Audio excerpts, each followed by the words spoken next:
میں نے ان مصدوم کے لوگوں کی غربت کے اندر غیرت دیکھی، ان کی غربت کے اندر وفاداری دیکھی، ان کی غربت کے اندر محبوب سے محبت دیکھی کہ کچے مکانات تھے، مٹی اور گارے کی دیواریں تھی، جس کے 2 بیٹے نبی کے نام پر شہید ہو گئے ہوں، اس کے گھر پہ 2 جھنڈے نبی کے نام پر لگے ہوئے ہیں۔ کسی نے پوچھا بابا کوئی ایک جھنڈا لگا تھا، تم نے 2 کیوں لگائے؟ اس نے کہا میں نے ویسے ایک ہی لگایا تھا، لیکن جب میرے 2 بیٹے شہید ہوئے نا تو میں نے 2 جھنڈے لگا دیے۔ اور میں نے یہ کہا کہ جو یہ سمجھتے ہیں کہ یہ بم دھماکے،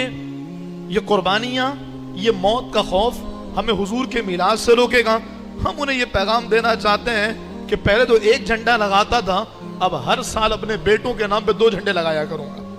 اور پھر جب میں اور ہم علماء گھر سے باہر نکل رہے تھے تو ضبط کے بندھن ٹوٹ گئے تھے، ہمارے پاس الفاظ نہیں تھے، ہمارے پاس ان کو دلاسا دینے کے لیے جملے نہیں تھے، ہم تو خود پشیمان تھے کہ ہم تو ان غریبوں کا درد تک نہیں سمجھ سکے کہ جنہوں نے اپنے محبوب پر سب کچھ قربان کر دیا، ان کے چھوٹے چھوٹے بچے، ان کے بچوں کو دیکھ کر ہمیں اپنے بچوں کے چہرے یاد آ رہے ہیں۔ ان بچوں، ان غریبوں کو تو پتہ بھی نہیں ہے ان پر کتنی بڑی قیامت ٹوٹ گئی ہے، ان کے پیروں میں چپلیں نہیں ہیں، بدن پر جو کپڑے ہیں وہ بھی ایسے کہ اللہ اکبر۔ اور اس غربت کے عالم میں بھی جس کا باپ شہید ہوا ہے نا، اس نے اس دن بھی سرکار کی آمد مرحبا کی کیپ لگائی ہوئی ہے۔ اور جب میرا ضبط ٹوٹ گیا، میں پھوٹ کے رو پڑا اور ان کے والد صاحب کو میں دلاسا دینے لگا تو انہوں نے مجھ سے گلے لگ کے کہا شاہ صاحب